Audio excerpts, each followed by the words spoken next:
자, 오늘은 그 물권 중에 우리가 이제 소유권은 지났고 그 제한물권, 즉 용익물권과 담보물권, 그걸 오늘은 그 글 중심으로 그 설명을 드리겠습니다. 다음 주 정도나 말소 기준 권리 할 때 저걸 모르면은 말소 기준 권리가 안 되거든요. 예. 네, 어서 오세요. 그래서 오늘은 제한물권, 제한물권이란 말은 말 그대로 소유권은 완전권이라고 하는데, 즉 소유권은 사용, 수익, 처분할 수 있는 완전한 권리라고 그래요. 소유권은. 그 중에서 이것들은 뭔가 하나씩 제한되어 있어요. 그래서 이 6가지를 제한물권이라고 합니다. 그 중에 용익물권, 편익을 위해서 사용되는 물권, 담보물권, 채권을 담보하기 위해서 사용하는 물권, 용익물권, 담보물권, 이 6가지 보면은 지상권, 지역권, 전세권, 유치권, 질권, 저당권, 뭔가 하나씩 빠져 있어요. 소유권에 비해서.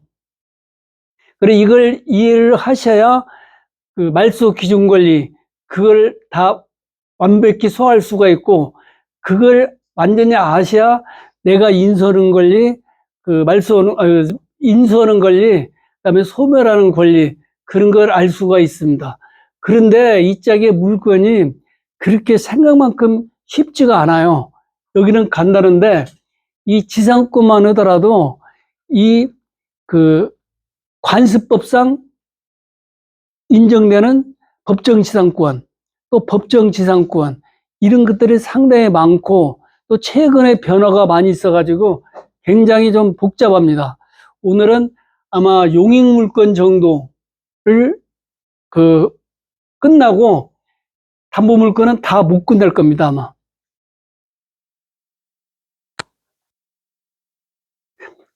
첫 번째 물건 중에 이게 매각 결과 검색인데요. 이게 지금 좀 설명할 게 상당히 많이 들어있어가지고 이놈 가지고 그 물건 몇 개를 설명드리겠습니다. 여기 단독주택인데요. 이것은 천안에 있는 겁니다. 천안 그 주위에 택지 조성하다가 그 부도난 그런 것들이 굉장히 많습니다. 한 주에 이런 물건들이 한두 개씩 꼭 나와요. 그 정도로 많습니다. 여기는 한 몇 달에 걸쳐서 지금 물건들이 나오고 있기 때문에 그 택지를 조성하고 완전히 완공된 주택, 분양된 주택도 있고, 그 다음에 분양이 안 된 상태, 건축 중인 주택, 그 다음에 택지만 있는 것, 여러 가지 종류의 부동산이 있습니다. 그 중에 이 물건은 지금 사건 번호가 3개가 병합되어 있는데, 이것은 병합과 중복이란 표현 2가지를 쓰는데, 병합은 여러 명한테 하나의 그 사건 번호를 부여한 것을 병합이라고 하고, 각 개인에게, 이 짝에는 우리 경매하고 별로 관계없는 그런 분야인데요. 이걸 병합으로 하든 중복으로 하든 큰 차이는 없습니다. 큰 차이는 없어요. 이것은 채권자가 하나, 둘, 3명이 있다고 보시면 됩니다. 그런데 그 안에 채권자가 1명이 있을 수도 있고 2명이 있을 수도 있고 여러 명이 있을 수도 있습니다. 여러 명에게 한 사건번호를 부여하는 것을 병합이라고 이렇게 불린다고 하더라고요. 그 다음에 중복은 그 개인마다 사건번호 하나씩 부여하는 것을 중복이라고 합니다. 이것은 그 다음에 이 안에 좀씩 그 용어가 틀리고 상이하더라도 그 큰 영향을 미치지 않고 누가 시비 걸 수 있는 그런 사안이 아닙니다. 여기는 경매가 이놈이 진행 중이든가 이놈이 진행 중이든가 이놈이 진행 중이든가 큰 차이는 없어요. 그런데 차이라면은 경매를 신청한 사람이 받을 가망이 없을 때는 직권으로 법원에서 경매를 취하하기 때문에 빨리 그 경매가 취하되느냐 늦게 취하되느냐는 좀 차이가 있습니다. 여기는 보면은 하나, 둘, 셋, 넷, 다섯, 여섯, 일곱. 이게 7개예요, 7개. 그 중에 전부 다가 토지인데 마지막 이거 하나, 이거는 2층 그 주택인데 이것만 그 건물입니다. 그래서 이 하나, 둘, 셋, 넷, 다섯, 여섯, 7개를 한꺼번에 매각한다고 해서 일괄 매각입니다. 그 다음에 목록 6 제시의 건물 매각 제외. 이 제시의 건물은 뭐니까 말씀드린 것 같은데 제시의 물건은 몇 가지 경우가 있는데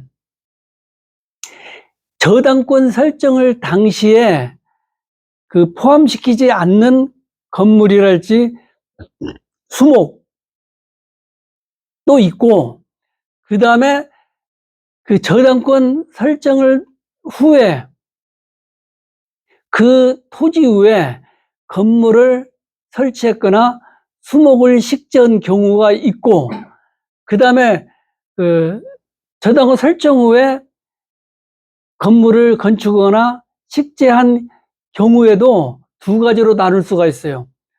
한 경우는 땅 주인이 부속시킨 경우, 부합시킨 경우. 두 번째는 땅 주인이 그 땅을 다른 사람에게 빌려줘가지고 다른 사람이 건물을 설치했거나 수목을 식재한 경우, 이런 세 가지 경우가 있습니다. 그 중에서 처음부터 어떤 사정에 의해서 저당권을 설정할 당시에 저당권에 포함시키지 않는 그런 다른 사람의 소유의 건물이랄지 그 식재가 수목이 있는 경우는 무조건 불포함이겠죠. 나중에 저당권 실행할 때, 즉 경매를 할 때 불포함이겠죠. 그 두 번째, 땅 주인이 부속시키거나 부합시킨 그런 건물이나 수목이 있을 경우는 우리 경매 서류 중에 일괄 경매 신청서가 있습니다. 그거 하나만 경매시키면 누가 안 사가죠. 그 소유권을 완전히 행사할 수 없으니까. 그래서 사가지 않습니다. 그래서 민사집행법에 그 일괄 경매를 신청할 수 있는 제도가 마련되어 있어요. 그 일괄 경매 신청서 양식도 있습니다. 법원 가면은요. 그 다음에 이제 세 번째, 땅에다가 건물이나 수목을 부속시키는데 땅 주인이 아니라 다른 사람 소유. 이럴 경우는 항시 1번하고 3번은 제시의 물건, 즉 제시의 건물이나 제시의 수목은 불포함으로 나옵니다. 불포함. 포함 못 시켜요. 땅 주인하고 그 물건 주인이 다르기 때문에. 그런데 두 번째, 건물 주인, 땅 주인하고 땅 주인이 부속시켰을 경우에 그럴 때는 일괄 매각으로 나와요. 그때는 여기다 뭐라고 써놨냐면은 제시의 물건 포함, 제시의 건물 포함, 제시의 수목 포함 이렇게 명시되어 있습니다. 여기서 지금 제시의 건물 매각에서 제외시킨다. 그 말은 처음부터 저당권 설정을 당시에 그 포함시킬 수 없는 그런 건물이거나 아니면 다른 사람이 부속시킨 그 건물이겠죠. 그런데 제가 봤거든요. 여기 보면 뒤에 뭐라고 나오냐면은 그 저수 탱크라고 나와요. 저수 탱크. 그래, 이건 저당권 설정을 당시에 그 저수 탱크는 마을 전부 다 공통으로 사용하기 때문에 저당 대상물이 안 되겠죠. 그래서 그 제시외 건물 매각 제외가 되어 있습니다. 최저 매각 가격은 제시외 건물로 인하여 제한받는 가격임. 그런데 너무 한 5억짜리 건물이 8,200만 원까지 떨어졌다는 이유는 뭔가 지금 문제가 있어요. 여기에 이 물건에 건물이 완공되어 있지 않다든가, 예, 건물이 그때 얼핏 봤는데 건물이 완공되어 있지 않는 그런 상태인 것 같아요. 이걸 사신 분은 안에 딱 수리를 해가지고 자기가 사용해야 됩니다. 그래서 가격이 이렇게 많이 떨어진 것 같아요. 그 다음 유찰, 이것도 하나 매각됐네요.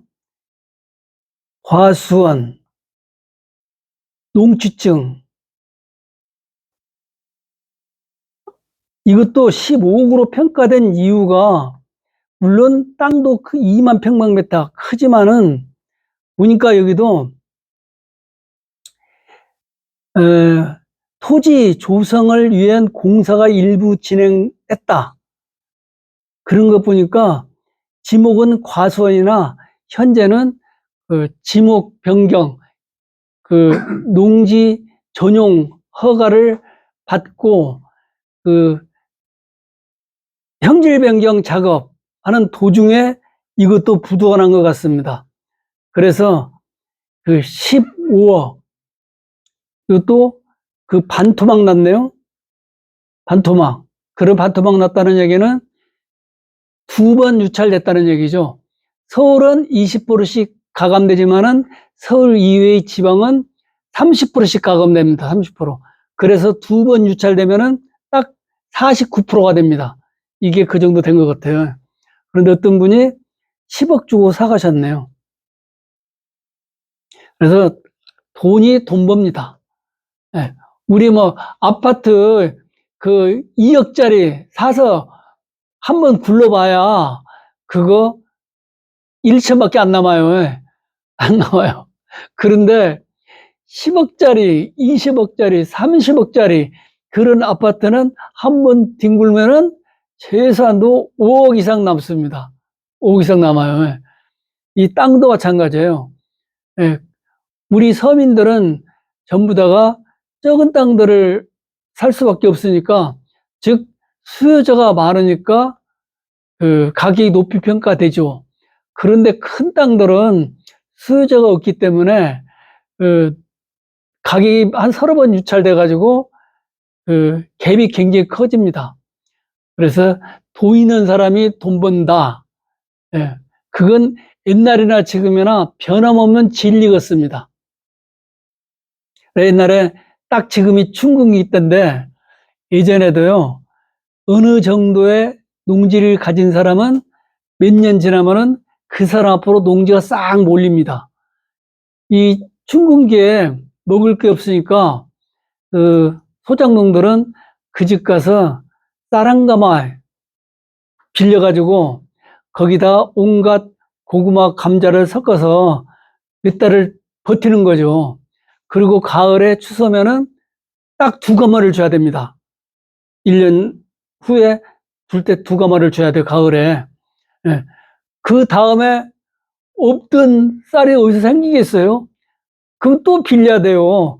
빌려서 주고 자기들도 먹고 이제 4가마를 빌려야 되죠, 그게.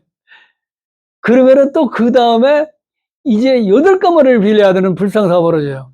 그러면 나중에는 도저히 더 이상 뭘 믿고 빌려주냐 이렇게 나오겠죠. 그러면은 그 소작농 몇 마디가 안 간 농지를 그 부잣집한테 바치고 자기는 그 머선살이 소작농으로 또 전락을 한 거죠. 그렇게 해서 몇 년 지나면은 한 사람 앞으로 농지가 싹 모여듭니다. 그래서 우리가 알고 있는 천석군, 만석군이 생기는 거예요. 이 지금도 변함없이 돈 많은 사람들이 투자해서 많은 돈을 벌어요. 그 미국의 뭐 요새 막 그 어마어마하게 부자 지구상에서 최고 부자가 일론 머스크인가요? 그 사람이 돈이 어마어마하는데 막 별 이상한 또라이 짓을 하더라도 돈이 그 사람한테 다 모이죠. 예, 그런 현상이 벌어지고 있습니다. 이것도 지금 2만 평방미터 3.3으로 나누면은 거의 7,000평 가까이 되죠. 뭐 6천 몇 평이네요. 거기다 집을 지으면 몇 개를 짓겠어요. 엄청난 집을 짓는 거죠. 그래서 그런 건 10억이더라도 굉장히 싼 거죠.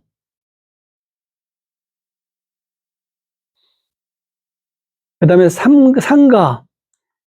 현황은 공실로 바닥에 물이 차 있는 상태임.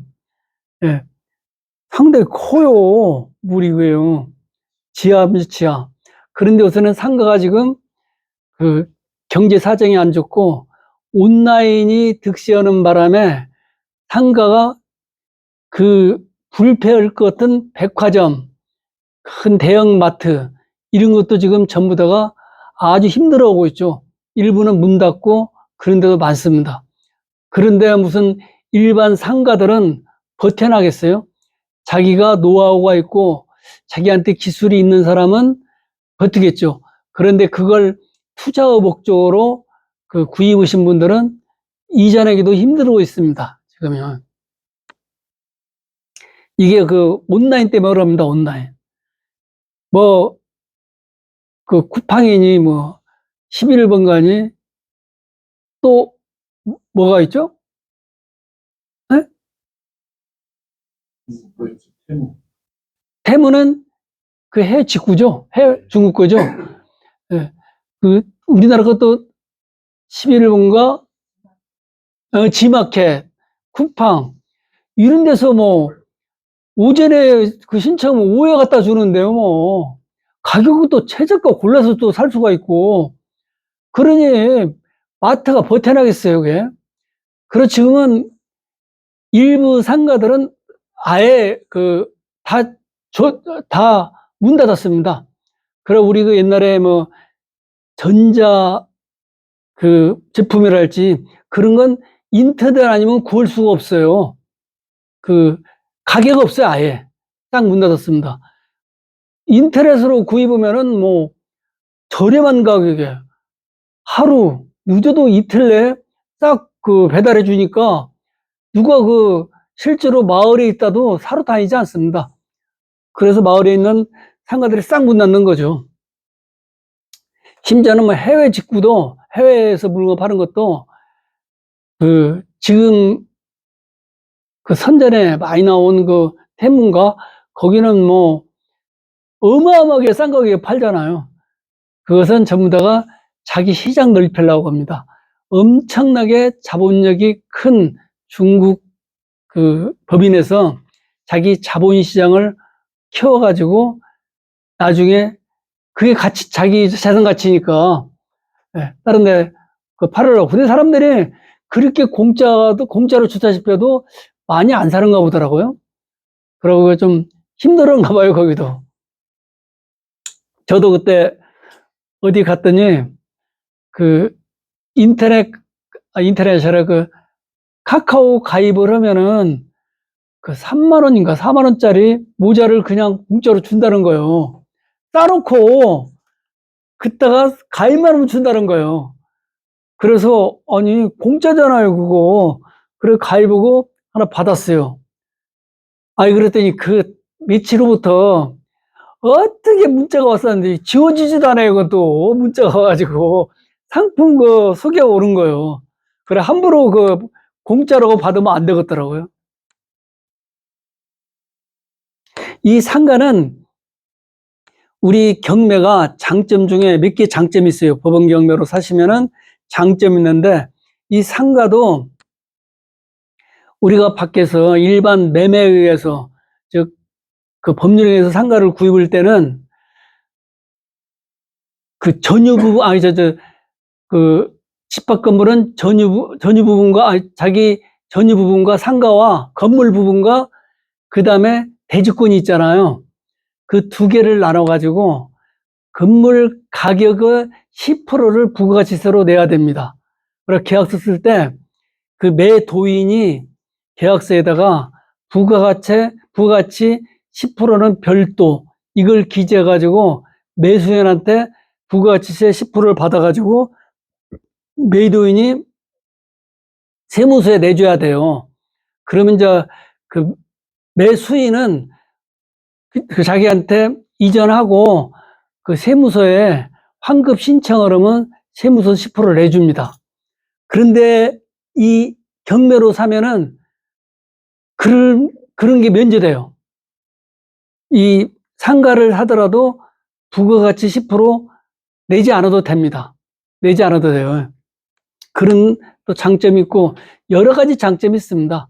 우리 부동산에도 대표적인 장점이 지금은 그게 굉장히 완화됐는데 자금 조달 계획서라는 게 있잖아요.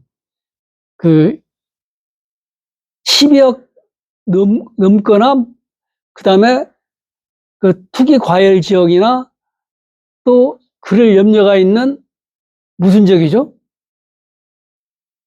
우리 그 천안 아산이 거기서 면제가 해제됐죠. 조정지역. 예, 예. 조정지역이 아직도 몇 개 남았어요. 서울 쪽에는요. 지방에 몇 군데 남았습니다. 세종시 일부하고. 예, 그에 해당되는 사람들은 자금 조달 계획서를 제출해야 돼요. 공인중개사가 끼는 경우는 공인중개사가 내고, 공인중개사가 없는 경우는 그 매수인이 자금 조달 계획서를 내야 됩니다. 그런데 법원 경매로 구입하시는 경우는 자금 조달 계획서를 내지 않아도 됩니다. 이게 전부 다 지금 다 전산화되어 있어가지고 꼼짝말 합니다. 그래 조심을 하셔야 돼요. 잘못하면 증여세, 세금 같은 거 배락받는 수가 생겨요. 그래 아주 조심하게 해야 됩니다. 자기 돈이라고 자기 맘대로 못해요. 보통 많은 사람들은 내 것은 내 맘대로 하는 걸로 알고 있는데 그렇지가 않아요. 돈도 마음대로 상속도 못 시키고 마음대로 증여도 못 하고 전부 다 세금을 다 내야 돼요. 토지도 마찬가지예요. 재산권 전부 다 마찬가지입니다. 토지도 자기 토지지만은 자기 맘대로 많이 못해. 좀 이따 나오겠지만은 자기 맘대로 못 하는 게 많아요. 제약사항이 여기저기 많습니다. 여기저기에 자기 재산이지만은 자기 맘대로 할 수 없는 것들이 굉장히 많습니다. 상린관계랄지 그런 거에서도 마찬가지고 돈도 마찬가지고 자기 금 따고 자기 맘대로 못합니다. 자, 여기 이 상가는 그런 장점이 있는데 자기가 직접 상가를 구입하셔서 상행위를 하실 분은 관계없지만은 이럴 때 오히려 더 기회죠. 나는 굉장히 음식에 소질 있는 사람이 있습니다. 실제로요. 누구죠? 유명한 셰프 중에 무슨 연복인가 이름 복자들, 이연복. 그 사람은 후각이 마비된 사람이에요.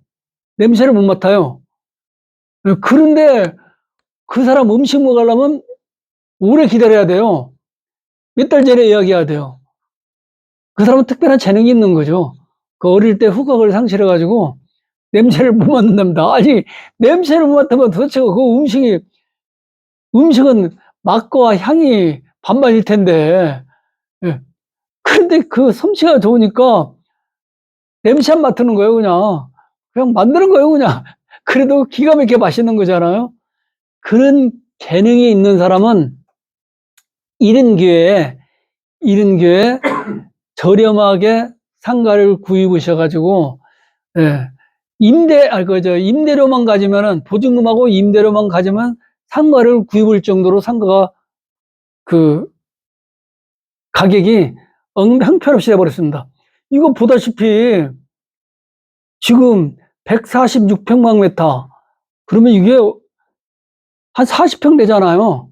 4, 3, 12. 예, 40평. 꽤 커요, 40평이면은. 그런데 아무리 지하지만은 공실이, 이제 5천만 원 평가됐는데, 이건 뭐 세 번인가요? 유찰돼가지고 1,700만 원까지 떨어졌어요. 누가 1,721만 원 주고 사가셨네요? 이분은 아마 나홀로 입찰했을 거예요.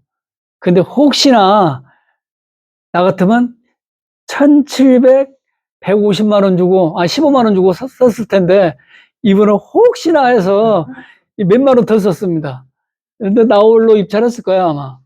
예, 이분은 뭐, 이 정도 금액이라면 보증금도 안 되잖아요. 그 자기가 그냥 깨끗이 그 리모델링 해가지고 그 사업을 하시면은 되는 거죠. 그래서 어릴 때 어디다 발을 디디냐에 따라서 평생이 좌우됩니다. 평생이 좌우돼요. 내가 그 아르바이트를 편의점 가서 아르바이트 했다. 그건 나중에 은퇴하고 편의점 할 확률이 많습니다. 그 다음에 뭐, 제 친구 보니까 그 상당 부분이 자기가 그 아르바이트 했던 곳으로 찾아가더라고요. 네, 아르바이트 했던 곳. 처음에, 보고 배운 게 그밖에 없으니까 당연히 그리 가겠죠. 예전에는 조금만 열심히 하고, 조금만 그 열심히 하면은 돈 벌었어요. 지금은 그것도 안 통해요.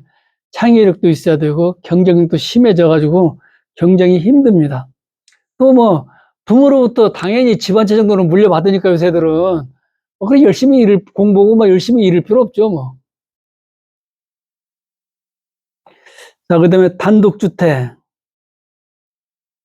이건 우리가 그때 나무가 무슨 나무인가, 그 했던 배방에 있는 거. 지금 여기는 그 아산하고 천안 물건이 섞여 있습니다. 이건 통과. 유치권 하나 나왔네요. 유치권 나온 김에, 저 유치권은 담보물건 중에 첫 번째 나온 겁니다. 이걸 좀 설명을 드려야겠네요.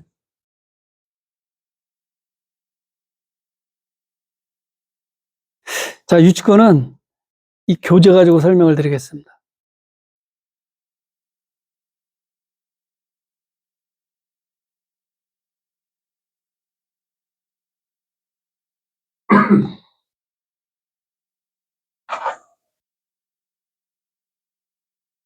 오늘은 이론을 좀 많이 하겠습니다. 이번 주하고 다음 주에 이론을 다 끝내고, 그, 말소 기준 권리까지 끝내야 완전히 다 예를 들어서 이렇게 그, 예를 들어가지고 무엇이 위에 있고 무엇이 뒤에 있으면 이건 소멸하고 승계하고 이런 것을 예를 들어가지고 딱 설명을 해 드려야 권리 분석 마지막 단계가 끝납니다. 그 다음에 이제 주택임대차보호법을 경매하고 관계된 부분만 한 2주 정도 하고, 그 다음에 시간 있으면 종합정리, 아니면 그때까지 다 끝내면은 아마 딱 시간이 맞을지도 몰라요. 그러면은 7월 네 번째 20일인가 21일인가 그때까지 끝내야 됩니다. 유치권이 나온 김에 유치권을 교재 가지고 설명을 좀 더 보충해 드리고 계속하겠습니다.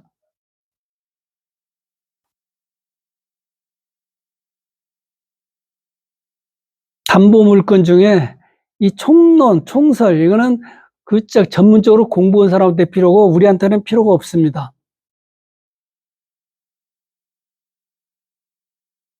이 중에 유치권. 네. 이 담보물건은 유치권, 질권, 저당권 세 개를 갖춰서 담보물건이라고 합니다. 담보, 뭘 담보한다는 뜻이잖아요. 뭘 담보냐면 채권을 담보는 거예요. 채권을 담보는 거예요. 자, 그런데 그 중에 유치권은 좀 특이합니다. 이것은 다른 그 밑에 다른 물건들은 이 저당권이랄지 전세권, 지상권 이런 것들은 성립하려면은 당사자가 계약서를 쓰고 그 계약서를 가지고 법원 등기소에 가서 등기를 함으로써 성립해요. 그 물건들은요. 물건들은 많은 사람에게 영향을 미친 절대적인 대세적 권리이기 때문에 공시 방법인 등기를 해야 성립합니다. 등기하지 않으면 그냥 계약서만 가지고 있으면 일반 채권일 뿐이에요. 이걸 등기를 하면은 물권적 효력이 부여돼요. 담보물권으로서요. 자, 그런데 유치권은 좀 특이합니다. 이건 공시방법이 점유예요, 점유. 유치권은 그 등기를 필요로 하고 당사자 계약서를 필요로 하지 않습니다. 유치권은 일정한 요건만 달성하면은 바로 법률 규정, 즉 320조에 의해서 성립됩니다. 즉, 이 유치권의 개념 혹은 의의를 보면은 타인의 물건 또는 유가증권을 점유한 자가, 유가증권은 보관료예요, 보관료. 유가증권은 보관료입니다. 타인의 물건 또는 유가증권을 점유한 자가 그 물건이나 유가증권에 관하여 생긴 채권을 가지는 경우에 그 채권의 변제를 받을 때까지 그 물건 또는 유가증권을 점유함으로써, 즉 유치함으로써 채무자의 변제를 간접적으로 강제하는 담보물건이다. 320조에서 대표적인 것이 자전거 수리점, 시계 수리점. 요새는 시계 수리점 못 보겠어요? 못 보는 것 같아요. 아주 명품 아니고는 요새 시계를 차는 분들이 옛날 습관대로 차는 분들이 좀 계시는데 거의 스마트폰이 있으니까 누구나 유명한 지구상에서 몇 번째 안 가는 갑부가 시계를 거의 안 차더라고요. 그분이. 그래요. 그러니까 자기네 핸드폰이 있어가지고 우리랑 똑같이 핸드폰 뭐지, 뭐들은 시계 차냐. 그러신 분이 한 분 계시더라고요. 그 습관인 것 같아요. 또 시계 좋아하는 많습니다. 특히 젊은 분들도 돈 좀 있는 분들은 멋쟁이들, 우리가 멋쟁이라고 그러죠. 그냥 멋쟁이라고 불러줍니다. 실제 진짜 멋쟁이라는 건 아니고 그냥 멋쟁이라고 불러주죠. 그 시계 무지 수집광들이 있습니다. 그것도 돈이 있어야 수집이지. 시계 무지 비싼 것은. 그다음 그 수리점, 그다음에 자동차 수리점. 예, 우리 국산 자동차는 뒤에 자동차가 나오는데 이 천안 법원은 특이하게 자동차는 하루에 2번 경매합니다. 오전, 오후 2번 경매해요. 그리고 매각 공고에 보면은 네모로 쳐 있어요. 이렇게 네모로 1, 2 써 있어요. 그게 1이 오전 10시, 2가 오후 2시예요. 하루에 자동차 경매는 2번 합니다. 2번. 거기서 보면은 외제도 많이 나오고 국산도 많이 나오는데 아무래도 역사가 오래된 독일 자동차들이 성능이 좋겠죠. 예. 사실은 자동차 특허를 제일 많이 가지고 있는 데가 벤츠입니다. 그래서 우리가 아무리 벤츠를 미워해도 그건 부정할 수가 없죠. 예. 그런데 가네들은 우리나라 인건비도 비싸고 또 운송료도 있고 그렇기 때문에 부속이 고장나면은 굉장히 시간도 걸리고 비용도 많이 들어갑니다. 그걸 어쩔 수 없어요. 그 다음에 또 우리나라 들어올 때 관세도 좀 붙고 그래서 비쌀 수밖에 없어요.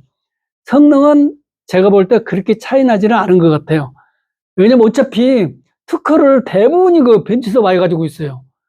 그 다음에 일본이 많이 가지고 있었는데 일본은 완전히 박살나버렸죠, 이번에. 싸그리 가짜였어요, 지금까지 일본에. 성능 시험 자료, 몽땅이 다 가짜였습니다. 일본. 그리고 일본은 어떻게 일본이 이렇게 망해가는지 정말 이해 못해요.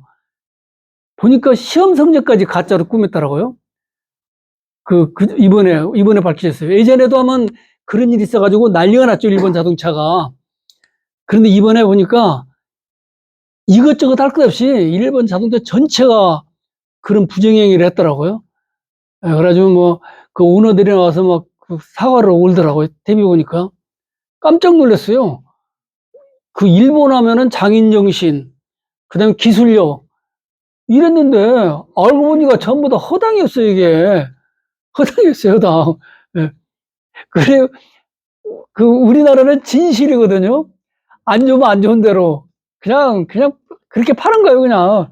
예. 그 대신에 AS가 굉장히 잘 돼 있고, 또, 그, 장수가 AS 해주는 데가 많아가지고, 뭐, 아침에 가면은 뭐 한두 시간 기다리면 다 고쳐주잖아요. 특별한 것 아니고는. 예. 그런데, 그, 누구든지 외제차 안 타고 싶겠어요? 돈만 좀 있으면 타고 싶죠. 근데 젊은 애들이 이제 그 외제차를 경매로 싸요. 경매로 막 아주 한 10년 된 것들은 무지 삽니다. 또 이게 어차피 물건은 경매가 됐든 뭐가 됐든 수요와 공급의 원칙에 따라서 가격이 형성되기 때문에 그 아주 비싼 그 고급 외제차들 있잖아요. 그 중고들은 살 사람이 없어요. 가격이 많이 떨어져요. 굉장히 쌉니다. 그런데 모르고 그걸 사가지고 어깨에 힘 좀 주려고 샀는데 그 보증기간이 끝나가지고 자기 돈으로 고쳐야 되잖아요. 어이구, 카센터 가서 그 맡기고 와서 나중에 전화해 보니까 수리비가 막 1,000만 원, 막 1,500만 원 나오네요. 이거 차값보다 더 나와버리잖아요. 그러면은, 아, 뜨거워. 그러고는 이게 다음에 돈 줄 테니까 좀, 그, 출국해주면 안 되겠냐. 그러면 그 차 주인이, 아까 수리해준 사람이 그때 유치권을 행사합니다. 무슨 말이냐. 수리비 가져올 때까지 차를 못 내주겠다. 그래도 돼요. 왜요? 이 유치권 때문에. 320조. 당사자 의사와 관계없이 요건만 발생되면은 자동적으로 법률 규정에서 그 유치권이 생깁니다. 그래서 이 유치권을 법정 담보 물권이라고 그래요. 다른 것은 약정 담보 물권인데 당사자의 계약에 의해서 성립되는데 이 유치권만은 당사자 의사와 관계없이 일정한 요건이 발생되면은 담보물권 유치권이 자동으로 성립됩니다. 그래서 거기서 아니 우리 계약 안 했잖아요. 그래봐야 필요 없어요. 그러면 그 사람이 뭐라냐? 무슨 헛소리냐? 우리 민법 320조에 의하면 그것은 유치권은 법정 담보 물권이다. 이렇게 대항을 하시면 됩니다. 그래서 유치권이 제일 중요한 게 뭐냐면은 그 사람이 아니라 그 물건이에요. 물건은 여러 가지가 있죠. 동산도 있고 부동산도 있고 그 물건이나 유가증권에 의해서 생긴 채권이어야 돼요. 그 사람한테 받을 채권이 있으면은 유치권 그 필요 없어요. 반드시 그 물건 그게 한번 인정하셔야 되고 유치권을 인정한 이유는 뭐니까도 한번 말씀드렸지만은 1,000원짜리 물건에다가 지금은 1,000원짜리 이게요. 이게 1,000원짜리예요. 그런데 여기다가 내 노력이나 아니면 기타 다른 물건을 부속시켜서 1,500원짜리로 만들었네요. 네, 만들었네요. 그래, 원래 나한테 들어올 때는 1,000원짜리였어요. 그런데 내가 1,500원짜리로 만들어줬어요. 그러면은 500원의 이익은 따라다닌 거잖아요. 내 거잖아요. 그래서 유치권을 인정하는 거예요. 500원짜리만큼 인정을 해주는 거예요. 그 물건의 원래 가치는 1,000원이었는데 내 노력이랄지 내가 부속을 첨가해가지고 1,500원짜리를 만들었으니까 500원의 이익은 내 거예요, 내 거. 내 거예요. 그냥 500원을 줄 때까지 이 물건 자체를 내가 유치할 수 있는 권리를 인정해 주는 거예요, 법적으로. 그 다음에 유치권의 성립은 아까 목적물이요. 설명드렸고, 이 채권과 목적물하고는 결연 관계라고 반드시 그 물건에 관해서 생긴 것이어야 된다. 그 다음에 나머지는 우리가 알아야 할 것은 그 물건에 생긴 채권이어야 되고 점유가 계속돼야 된다. 이건 중요합니다. 이거 점유가 계속돼야 된다. 점유는 계속돼야 된다. 유치권자가 목적물의 점유를 이루면 유치권은 당연히 소멸한다. 이러한 점유는 공동점유와 간접점유도 포함된다. 네, 점유가 계속돼야 됩니다. 공시 방법이 점유기 때문에 그래요. 공시 방법이 점유기 때문에 그럽니다. 그 다음에 적법한 점유가 돼요. 점유는 사실상 지배하는 것을 점유라고 합니다. 사실상 지배하는 것을 점유해야 돼요. 불법으로 점유하면은 그 유치권이 성립되지 않습니다. 그 다음에 지금 2개가 지났어요. 우리가 알아야 할 게. 그 물건에 관한 채권이어야 되고 점유가 계속돼야 되고 다른 것은 필요 없고 이거 이제 세 번째로 유치권 발생 금지 특약의 부존재, 즉 고쳐주면서 먼저 사장님 죄송한데 제가 지금 그 돈이 없는데 그 한 달만 여유를 주십시오. 아니면 일주일 여유 주십시오. 월급 타면은 반드시 드리겠습니다. 이렇게 하고 아 그래요? 뭐 그 우리 서로 아는 처지에 뭐 그렇게 하시죠 뭐 이러고 그 고쳐줬어요. 그럴 경우는 유치권이 성립되지 않습니다. 유치권이 성립되잖아요. 그런데 그렇다고 해서 마냥 좋아할 일이 아니에요. 만약에 거짓말로 그랬다. 그러면은 사기죄가 성립할 염려가 있어요. 사기죄가. 그 돈을 띄어볼 목적으로 거짓말했으니까 보니까 돈 나올 때도 없고 직장도 진작 잘렸고 그런데 나한테 거짓말했다. 이런 거짓말을 하고 그 일종의 내 재산권을 갈취한 거죠. 그런 경우는 사기죄가 성립할 가능성이 있습니다. 유치권은 이 세 가지만 아시면 돼요. 예. 그래서 그 리모델링을 해주고 그 보통 리모델 해주고 아니 일주일에 드리면 안 될까요? 아 일주일 꼭 주셔야 돼요. 그랬어요. 예. 그런 경우는 유치권이 성립되지 않습니다. 그래놓고 본의 아니게 그 사람이 그냥 한 이틀 내에 실업자가 돼버렸네요. 그랬는데 그 집이 또 경매에 넘어가 버렸어요. 그럴 경우는 유치권이 성립되지 않습니다. 왜요? 점유가 단절되고 그 다음에 2가지가 되죠. 그 다음 아까 유치권 부존재 특약이 있기 때문에 그 유치권이 성립되지 않습니다. 그런데 가끔 가다가 그 우리 그 건물 같은 거 보면 막 벽에 프랜카드가 붙어 있고 뭐 유치권 행사 중 뭐 빨간 글씨를 막 전화번호 적어주고 그런 거 있잖아요. 상당 부분이 그런 3가지 중에 한 가지라도 결여하면은 유치권이 성립되지 않습니다. 그런데 내가 그 물건을 낙찰 받아가지고 그 유치권을 알아보니까 유치권이 성립 안 돼요. 그러면 그분한테 비켜달라. 당신은 이런 이유로 유치권이 성립되지 않는 것 같다. 그렇게 내용 증명을 보내고 그 다음에 끝까지 비켜주지 않으면은 법원에다가 유치권 부존재 확인의 소를 제기해가지고 법원에서 판결이 내리시면은 그 유치권이 성립 안 되는데 유치권 있다고 막 억지를 쓰고 그런 사람이 있으면 나중에 곤란한 처지가 발생될 수 있습니다.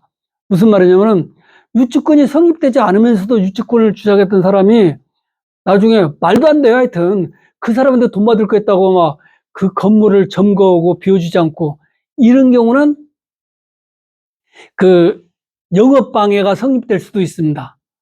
그 다음에 영업방해가 성립되면은 이제 영업방해에 의한 손해배상 청구권이 생겨요. 그러면은 그 돈 좀 받으려다가 오히려 그 많은 재산적 손해를 보는 수가 생깁니다. 그래서 유치권이 억지를 쓰면 안 돼요. 억지를 쓰면 안 됩니다. 그 말은 유치권이 성립되지 않은데 유치권을 주장하는 물건은 사람들이 딱 그 회피를 하기 때문에 2번 유찰될 게 3번, 4번 유찰되겠죠. 그걸 알고 그 물건을 낙찰을 받으면은 그 나머지 그 갭만큼 이득을 보는 거죠. 그런데 그 살면 얼마나 살고 얼마나 뭐 영광을 보겠다고 그렇게 머리 아픈 일을 하겠어요. 그런데 참 안쓰럽게도 돈 많은 몇백억, 몇천억짜리 그 물건에는 그런 일이 절대로 생기지 않습니다. 그런데 그 가난하고 없는 사람들한테 그런 일이 발생돼요. 왜요? 돈 많고 그 엄청나게 부자인 사람들한테는 이빨도 안 먹혀요. 그 사람들은 전문가들이 다 끼어 있고 고문 변호사들 다 되어 있고 그렇기 때문에 다 조언 받아서 일을 합니다. 근데 우리 법 없이도 살만한 사람들한테만 꼭 그런 일이 발생돼요.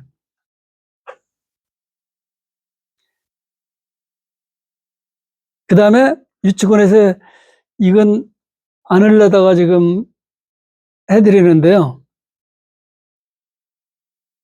특이한 게 하나 있습니다. 어디서? 유치권도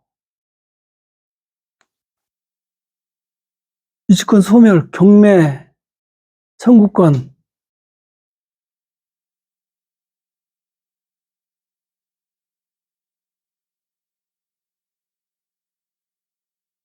여기 나오네. 유치권자도 그 경매 청구권이 있습니다. 그런데 문제는 우선 면제권이 없어요. 우선 면제권이. 이 담보물권자, 그 저당권자는 자기가 경매 신청하면은 그 자기 순서에 따라서 우선 변제를 받잖아요. 이 자기가 변제 받을 수 있는 때만이 저당권을 설정하고 그 돈을 채권을 변제받지 못하면은 드디어 그 담보물권 실행, 즉 임의경매를 신청하죠. 그런데 유치권도 같은 담보물권 안에 있지만은 이 조문에 322조에 경매를 신청할 수는 있습니다. 그런데 아까 보다시피 등기되어 있는 것도 아니고 무슨 뭐 우선 면제권이 특별법으로 보호되는 것도 아니고 아무런 규정이 없어요. 그래서 경매 신청할 수 있는 조항만 있어요.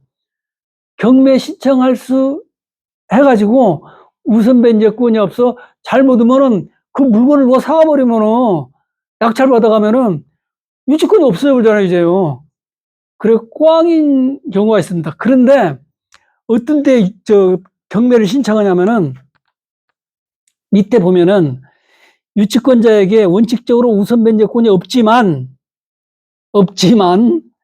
채무자가 파산하여 유치권자가 변제를 가지는 경우나 파산법에 그다음 유치권자가 유치물을 간이 변제에 충당하는 경우나 유치권자가 유치물부터 생기는 과실을 수취하여 다른 채권자보다 먼저 채권의 변제에 충당하는 경우는 예외적으로 우선 변제권이 인정된다. 즉 이런 경우에만 유치권자가 경매 신청을 한다. 예. 유치권자도 경매 신청하는 경우가 있다. 예. 그런데 배당을 못 받아요, 우선 변제에서. 그런데 이런 경우는 그 유치권자에게 이 파산법 84조, 그 다음에 민법 322조 2항, 그다음 민법 323조에 의해서 우선 변제의 기능이 있는 거나 마찬가지다. 그것만 이해하십시오. 우리하고는 특별한 관계 없습니다.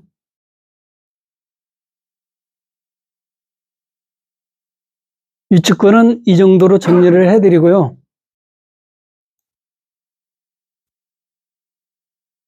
이제 유치권 통과.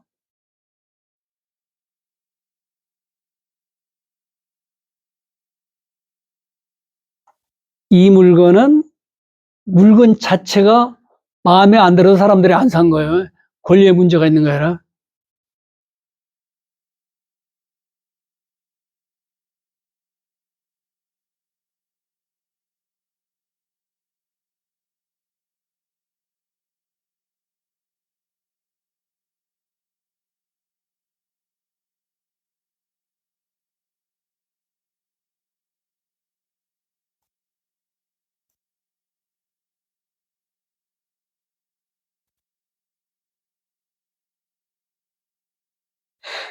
이것도 지금 임야와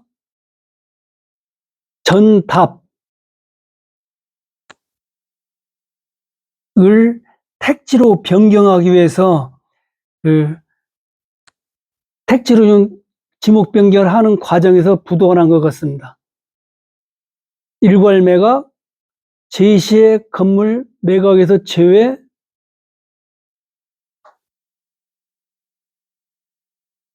그 다음에 제시의 건물로 인하여 제한받는 가격임, 목록 1, 3, 4 농지증 자격 증명 요함, 원상회복 명령이 발해질 가능성이 있음, 꼭 법정지상권 성립 여지 있음, 그 다음에 무슨 가능성 있음, 그러니까 자기들은 책임 안 지고 당신들이 알아서 판단하고 당신들이 결과에 대해서 책임을 져라. 그 뜻이죠, 이게. 목록 13 공구상 전이나 목록 1 현황은 전기타? 전기타가 뭐예요? 태비사. 태비사 전기타 부지.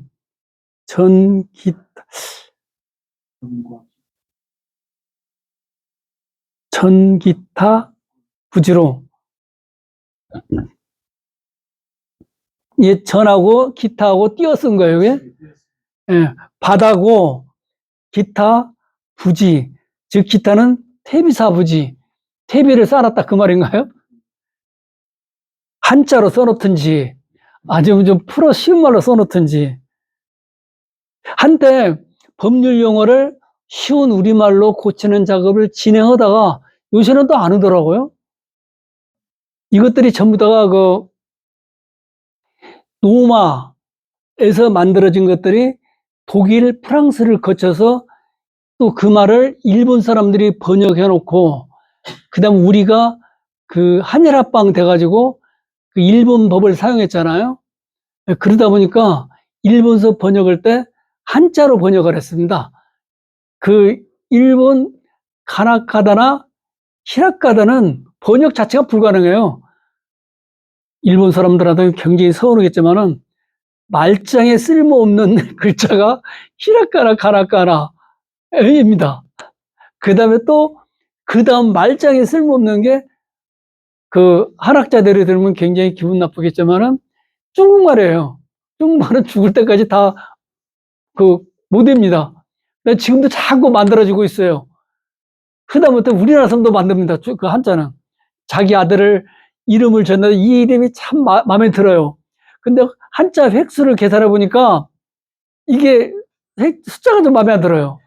그러면은 그 한자를 만들어요. 옆에다 하나 더 붙입니다.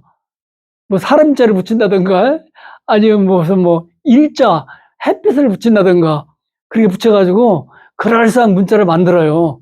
그래가지고 그 옛날에 호적 신고 때 그걸 써놓으면은 그게 그 사람 이름이 된 거예요. 그러니 얼마나 그 한자 공부하느라고 평생을 투자해야 되죠. 그래서 지금 아예 지내도 그 젊은이들한테 세상에서 우리 사회에서 많이 쓰는 글자 한자 3만자 그것만 공부시키는 거 보더라고요. 그렇게 해서 일본은 아예 그 지네가 글이 좀 마음에 안 들어가지고 사회 발전을 저해한다 해가지고 그 글을 바꾸자.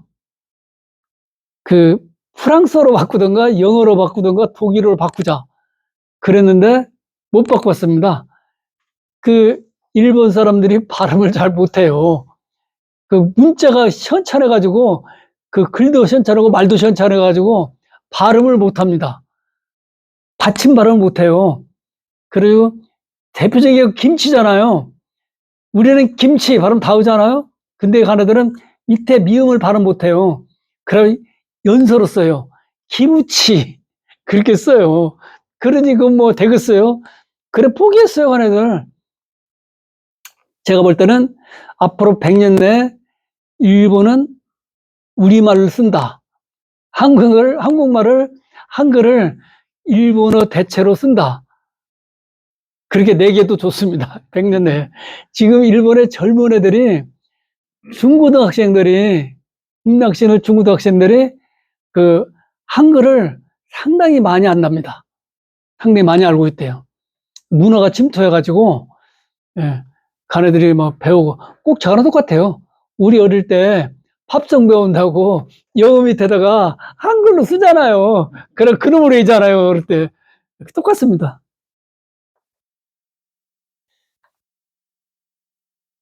자, 일단, 이 쓸데없이 태비사 이것 때문에 다른 데로 빠졌네요.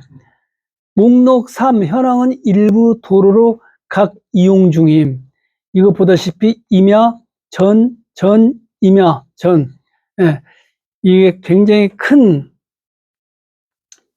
지금 그 큰 택지를 개발하다가 이것도 부도난 것 같습니다. 그 의외로 시외를 잘 안 나가신 분은 잘 모르시는데 이 천안 아산 주위에 그 물도 좋은 데도 많고 산도 많습니다. 의외로. 우리는 매일 바쁘다 보니까 시내에서 생활하다 보니까 밖에 안 나가서 그래요. 이 주위에 가면은 그 전원주택이랄지 그런 것들이 농막이랄지 그 다음에 택지 조성원들랄지 그런 게 무지무지 많아요. 그 계곡만 있으면 들어가면 전부 다 전원주택 다 있습니다. 다 있어요. 그리고 이 사람이 이제 그 이렇게 소멸시대가 와버리니까 비어있는 데도 많고 관리도 안 해가지고 전원주택들이 막 그 완전히 막 그 뭐랄까 폐가가 돼간 데도 많아요. 그런 건 공짜로 줘도 처치곤란이죠. 괜히 세금 못 내서 문제가 되죠. 그거. 덩치는 크죠. 그 다음에 안에 수리할 곳은 많죠. 그거 수리하려면 돈 많이 들어가죠. 예전에 인건비 싸고 자재비 쌀 때 문제 괜찮았지. 지금은 무지 비싸니까 힘들어요. 그런 데가 굉장히 많습니다. 저 그때 할 일 없어가지고 이계곡, 제곡 많이 가봤는데 그 엄청 많습니다. 하여튼 저쪽 그 광덕산 주위에 거기도 보면은 전원주택이 천지고 천지빛깔입니다. 그 다음에 그 막 예전에 한 5년, 7년 전에 우리 그 아산에서 저 광덕 넘어가는 그 길 있잖아요. 네? 수천리 길이든가요? 수천리 옆에 있는 길로 호수도 있고 그 주에 전원주택이 쭉 있잖아요. 그게 거의 다 경매 나왔어요. 그때 돈으로 3, 4억짜리 전원주택이 그 1억 후반까지 떨어졌어요. 그때 사놨으면 지금 5, 6억 가잖아요. 지금. 그러니까 그 돈 번 사람 따로 있어요. 그때 그거 하나 샀으면은 참 좋았을 텐데. 팔자 소관입니다. 그냥 지금 이대로 사는 걸로 만족해야겠어요. 그 다음에 농취증. 이거는 이 짝에는 산지 상간이 많아가지고 분묘가 많이 설치되어 있지 않는데 이게 또 한때는 그 자식들 그 편리를 위해서 옛날에는 명당 찾아가지고 산 꼭대기까지 올라갔어요. 그래 우리 그 높은 산들 가면은 그 위에 가면 묘가 있어요. 그따 오시는 거예요. 전부 다 이렇게 명당에다가. 그런데 어느 정도 시간이 흘러서 그 성묘 가려면 그 미치겠죠까지. 그 다음에 벌초 가야죠. 또 관리를 하면은. 그래가지고 후손들 편리를 위해서 자기 집 주위에 자기가 가지고 있는 그 농지, 즉, 전에다가 묘를 쓰는 게 유행이었어요. 그런 주에 가면은 정말 밭에 묘 있는 게 굉장히 많습니다. 그거 전부 다 불법이잖아요, 그게. 그런데 얼마 전까지 그 묘에 대해서는 굉장히 관대해가지고 불법으로 처벌을 거의 하지 않았습니다. 그래서 거의 사무화된 법이었어요. 그걸 만약에 법대로 집행하면은 그 아니, 묘 주인, 뭐라고 그러지? 묘 주인을? 상주는 교도소 몇 년 가야 돼요. 그거 막 길도 내고 올라가고 막 땅에서 막 그 묘지 평절병이 열애하는데 그따고 막 자기 밭이다고 그따 묘를 쓰고 뭐 이러죠. 그래서 지금은 무슨 일이 벌어지냐. 그 묘지가 있는 농지를 처분할 때 누가 처분하겠어요? 자기 조상 묘가 있는데 그 묘가 있는 밭을 처분 안 하겠죠. 그런데 이제 경매로 처분할 때 문제가 되는 거죠. 본인 뜻과 관계없으니까. 그러면 그 있는 묘를 어떻게 해야 되느냐. 그 일반 매매에 의한 부동산 물권 변동인 경우에는 그 둘이 어떻게 하겠죠. 야, 그 묘를 이장하지 않으면 밭 못 사겠다. 그럼 그래, 내가 이장해 줄게. 그리고 또 상당 부분의 그 지자체에서는 주무관청에서 어떻게 하냐면요. 농지 매매를 할 때 그 농지에 있는 묘를 원상복귀하지 않으면은 농지증을 발급하지 않는 지자체도 굉장히 많습니다. 원래 그게 정상이죠. 농지 밭에다가 묘가 있는 경우 이만은 관계없습니다. 그런데 농지에 묘가 있는 경우, 특히 농지 중에서 밭, 그런 경우가 많아요. 주위에 가면 아마 보실 수 있을 거예요. 그런 경우는 농지를 매매하려면 농지증을 발급받아, 일반 매매도 농지를 발급받아야 돼요. 농지증을 발급받을 때 원상 회복해야 발급을 해줘요. 지자체는. 실제로, 근데 경매를 할 때가 문제예요. 경매는 고시 기간이 2주밖에 안 줘요. 시간을 2주. 그런데 2주 안에 원상 회복 허수역을 못 하잖아요. 그 다음에 지금 본인 뜻과 관계없이 강제로 팔린 마당에 그 전 주인이 그 묘를 이장시켜 주겠어요? 안 시켜주죠. 마음대로 하라고 그러겠죠. 그러면 농지증이 발급 안 돼가지고 그 낙찰 받고도 불어가가지고 10% 보증금 날라가잖아요. 날라가요. 그래서 근데 법원에 이 비고란에 천안아산은 그게 없어요. 여기에 그 원상 회복하지 않으면은 농지증 발급이 거부됩니다. 이게 없어요. 천안아산은. 그런데 제가 그 정읍지방법원에 가니까 정읍지방법원은 그게 있더라고요. 이거다 뭐라 써냐면은 그 농지 밭 위에 아니면 논 위에 묘가 있다. 그런데 그 묘를 원상회복하지 않으면은 농지증 그 발급 불가 이렇게 써놨어요. 그런데 2주 안에 어떻게 그 원상회복이겠어요? 그런데 인사집행법 이념 중에 신속의 원리, 즉 빠른 시간 내 채권 채무 관계를 정리해줘야 할 의무가 있어요. 그 집행관한테는. 그런데 그 농지증이 발급 못 받아가지고 괜히 10% 날리고 그러면 안 되겠죠. 그래서 물어보니까 그런 데는 그 지자체 가가지고 그 입찰하기 전에 지자체, 그러니까 시청, 거기 가지고, 아니, 지금 묘가 있는데, 이 비굴한 조건에 보니까, 묘를 이장, 즉 원상회복해야 농지증을 발급해준다고 썼는데 2주 안에 어떻게 합니까? 그 낙찰받고 뭐 몇 주, 한 6개월이면 6개월, 몇 개월 조건부 농지증 발급을 해주십시오. 이렇게 하면은 그렇게 해준답니다. 그렇게 해줘요. 그러면 이제 내가 낙찰 받아가지고 그 묘주인 찾아가지고 그 이장을 해라.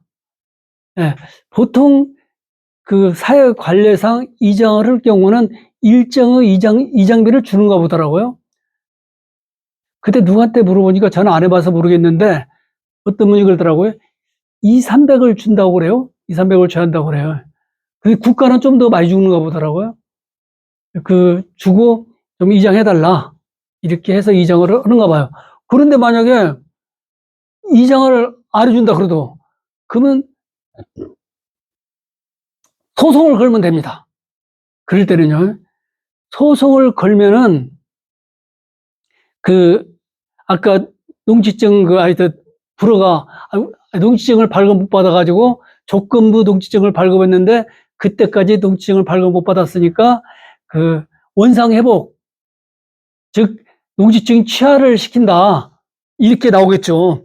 그런 경우는요 소송을 제기해서 그 소송했다는 그 부분을 제출하면 돼요. 하여튼 법원이 거의 만병통치약입니다. 소송 중이다. 이번에 청문회도 보니까 여차면 증인들 나와서 재판 중이다. 소송 중이다. 그래서 나한테 불리하기 때문에 진술을 못하겠다. 이렇게 말하잖아요. 우리도 그거 써먹으면 돼요. 만약에 농지증 왜 안 가주냐? 그런데 그 사람이 원상회복을 해주지 않아가지고 지금 강제 집행 소송을 제기했다. 이렇게 법원 소송 제기한 부분은 복사본이에요. 그놈을 제출하면은 아마 해결이 됩니다. 법원한테는 전부 다 꼼짝 못해요. 그래서 밭에 묘 있는 건 조심해야 된다. 매매로 살 때는 사지 마시라 그 말이에요. 그 다음에 단독주택.